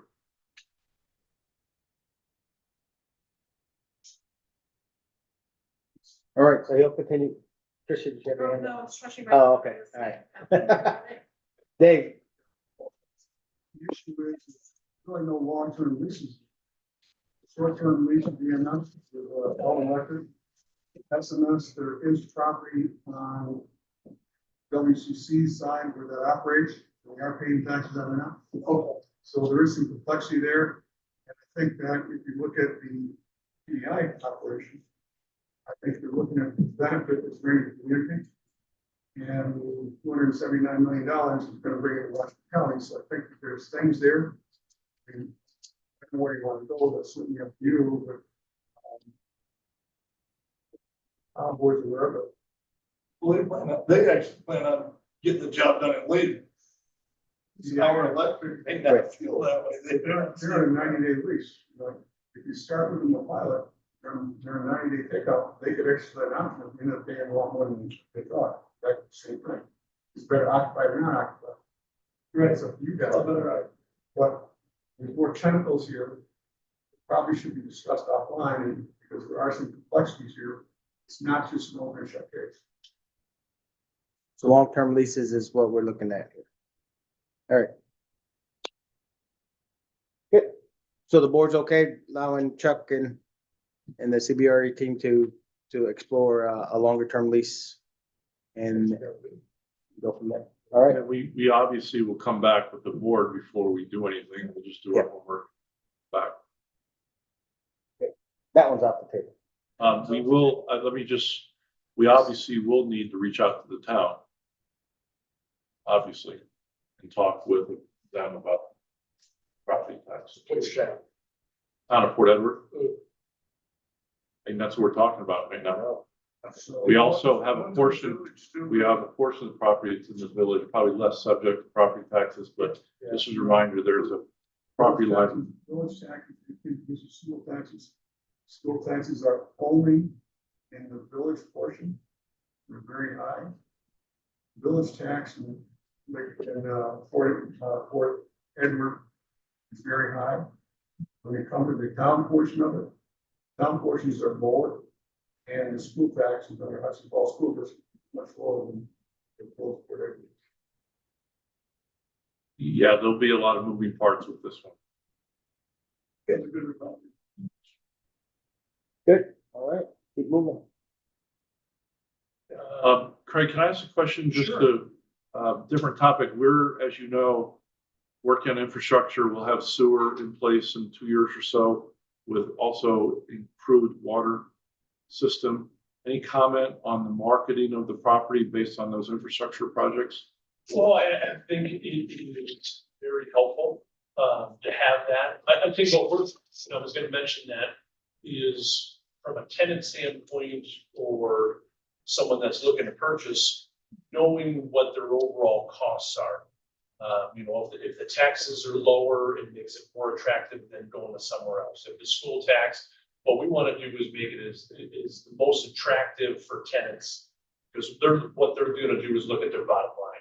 It costs me X to be here at the canal side.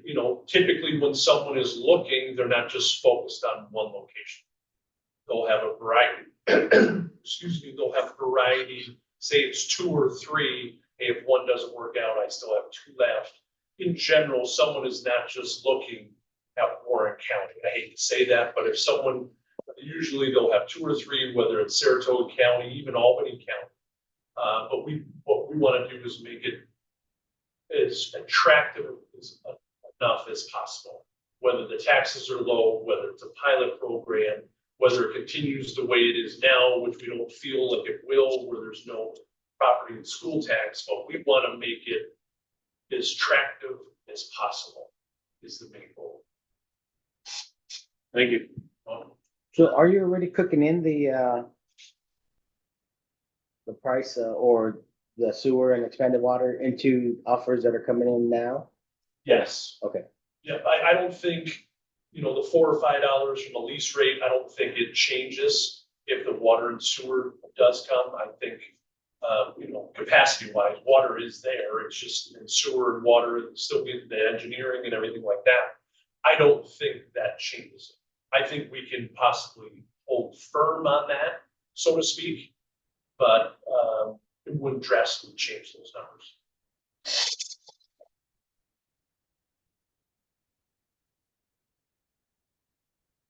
Challenge, again, there's positive and negatives to that site. It is probably one of the best rail sites in the Northeast. It's just, we haven't had those rail users.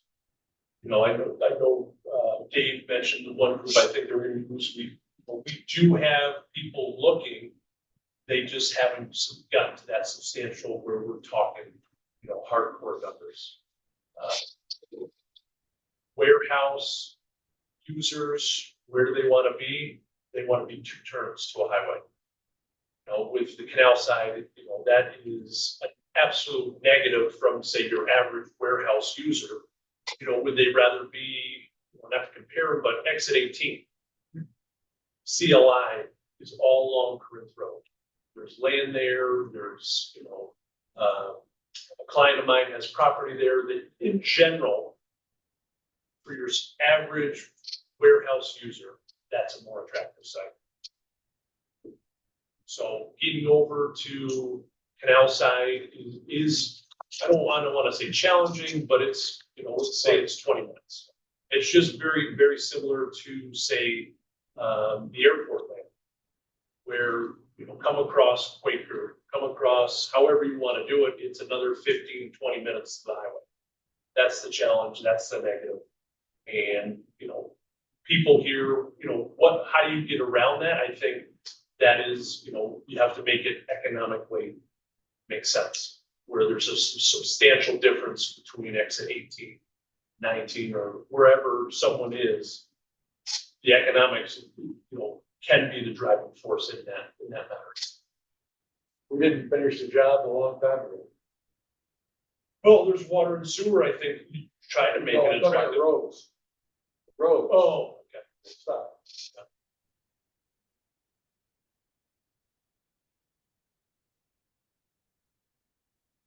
Any other questions? You said you had some handouts you'll leave with us after? I do, I have our CBRE marketing plan. I think, Dave, you've seen this. Chuck, I'm not sure if you did one. I know you haven't. I'll share that with you. I can do it electronically as well. That'd be I great. think the industrial report, that is, I want to say it's 2023, at the end of 2023. Of course, June is what we do biannually, we do it. You know, I feel it's going to be very similar. Vacancy rate is somewhere around 2.5, 3. You know, during COVID, we were 1.7 as a region. And we do the math on that as 10,000 square feet above. We don't do anything smaller than that, 10,000 square feet above. And we've always had a low vacancy rate. At least since, I've been doing this 16 years. I've been with CBRE, just CBRE the entire time for 16 years. Focus has been industrial. Right now, industrial market is okay. Hopefully inflation, interest rates correct themselves, I hope. And, I think there's people sitting on the sidelines to some degree, kind of waiting till November's over, that type of thing. Inflation hopefully comes down, but I thought this year, at the end of last year, I thought this year was going to be okay. It's kind of ebbing and flowing, where there's some points where I feel like it's not going to be as good as I thought it would be, and then it has changed in the last month or so for me, where I felt like it was getting better. Yeah, I will hand these out, the industrial report, the marketing plan. If you have any questions about me or CBRE, feel free to ask them. So I guess for me, the final question is range, what's this property worth? If I can ask that question. I know there was an appraisal done a few years ago, and I believe it was in the $12 million. That's correct. Right? Yes. Current market, I think that is aggressive, as in high. Somewhere in, say, the 10, 12-ish. It all depends, the challenge that, I wouldn't say the challenge is spoken, but it is, when the users come to the market, you need to understand, what they need. Do they need rail access? I just need the small building. It really, having that lay down area for the rail, I think, is positive for certain users. I don't think you can repeat this site. I can't think of one that could repeat this site over there with the amount of rail lay down area. It's just the users aren't out there. Like Dan said, some of the users are just they're not knocking down the door to get over there. And if you broke up the site any which way, do you still think we can get to that 10 to 12 range? Well, it's the lay down area, the access to the rail is a certain, and I think the appraisal has that broken down, if I'm not mistaken, but there's a certain value for that, and then there's a value for the buildings. The buildings, in my opinion, are somewhere in the range of $40 to $50 a foot. And just to add on, I'm peeking at the Fast New York application where we were asked about parties interested in the site. And from 2021 to 2023, we had about 28 different parties interested. Only one we landed, that was CHBE. And of the 28, 14 were manufacturing, 6 were agribusiness, and 15 were interstate distribution. So there has been a lot of looks. But besides CHPE, we have not landed, perhaps after CHP is done and the sewer's in, the better water, we'll have some more luck. I hope so too. Dick, One of the concerns that's been brought up is we have a big building there. I will tell you that I know at least Sue has looked at the big building. And one of them said, frankly, it would have been cheaper for us to knock that building down. construction manpower. Mhm. Then to retrofit it for our needs, and that was WL Plastic. Second one came in, and we're gonna use it for, sports arena. Second, retrofit by estimate by WCC, whole building, was $5 to $6 million for heating, showers, water, everything else needed for that. So you probably have a similar issue with a lot of other people. Building's fine, just for using the shell. But retrofit is extremely expensive. Yeah, and to Mr. O'Brien's point, the building has no heat, has no restrooms. It's just it's a very sturdy shell, but besides the shell, there's not much going on. It would take quite a lot of work. It will take a unique prospect, probably. Any other questions? Anything else you want to let the board know? I think that's it. Wasn't sure if we wanted to touch on that, executive session, that there's been an interest level. We're hoping that it gets, we have further discussions. Yeah, and just to talk about that, we are waiting for a formal proposal. There has been discussions, there's been tours, but there's really no action for us until we get the formal proposal. Another nibble. All right. I will, thank you, sir. Appreciate it. Thanks, Greg. We still need everybody for 7 more minutes, and then please, if you have to go, we can only lose 1 member for a quorum. So whoever gets up first gets to leave. All right, any public comments? Anyone wish to speak? Yes. There was circulating going around, concern about IDAs being merged into regional districts. I'll tell you that I was down at Albany and talked to the chairman of the committee and a couple other people. There's 2 people pushing this. There's very little support in the rest of it. Basically, there is one IDA region out of Orange County, which this one senator been trying to close out for years. He's the one that started this. And it does not have support in the rest of the assembly or senate. Matter of fact, the committee has said it's not even moving out of my committee. It doesn't mean it couldn't happen in the future as committee chairs change. But the detriment is that what someone said is a good idea. The detriment is you lose all local control. You won't be able to have towns to input. They'll just go ahead and do what they want as an IDA and has a lot of the other ideas. But when this one person mentions one person that we lose all local control. Yeah, Nick.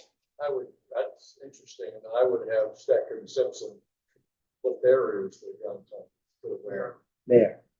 And every year when the budget comes out, we wait and pause and see what surprises they bring for the IDA. So that was this year's loudest surprise. Yeah, and the only problem with something like that is that the media sees it and then they go with it. But as Mr. O'Brien explains, there's no support. So, yeah. All right. Is there anyone that wishes to be heard? All right, having called 3 times for public comments and hearing none, I will entertain a motion to adjourn this meeting. Dan, second. Nick. All in favor? Aye. All right, we are adjourned. All right, I will call at 5:46 PM, the counties of Warren and Washington CDC meeting for 20 May 2024. Roll call, Ally. Nick Carmona. Here. Brian Campbell. Here. Ginny Sullivan. Tim Robinson. Here. Dan Bruno. Here. Trisha Rogers. Juan Gonzalez. Here. All right, in your packet was We have a quorum. you have a quorum. In your packet was the approval of the minutes for the February 2024 annual CDC meeting. I would entertain a motion to accept those minutes. Nick, second. Tim, all in favor? Aye. Any opposed or abstain? Motion passes. Motion carries. All right. And also in your packet was the approval of the minutes of the 20 November 2023 CDC board meeting. I would entertain a motion to accept those minutes. Dan, second. Nick, all in favor? Any opposed or abstain? All right, those pass. Treasurer, year-to-date financial report. Sure, I'll make this quick. You all had the chance to look at the year-to-date financial report. No, we cannot. We gotta do them in the Yeah, and I open it up to any questions. good. CDC is not very active. Those numbers stay the same quite a bit. All right, I will entertain a motion to accept the year-to-date financial report. Brian, second. Jenny, all in favor? Any opposed or abstained? Roll call vote. Nick Amato, Yes. Brian Campbell, Yes. Ginny Sullivan, Tim Robinson, Dan Bruno, Yes. Trisha Rogers, Juan Gonzalez. Yes.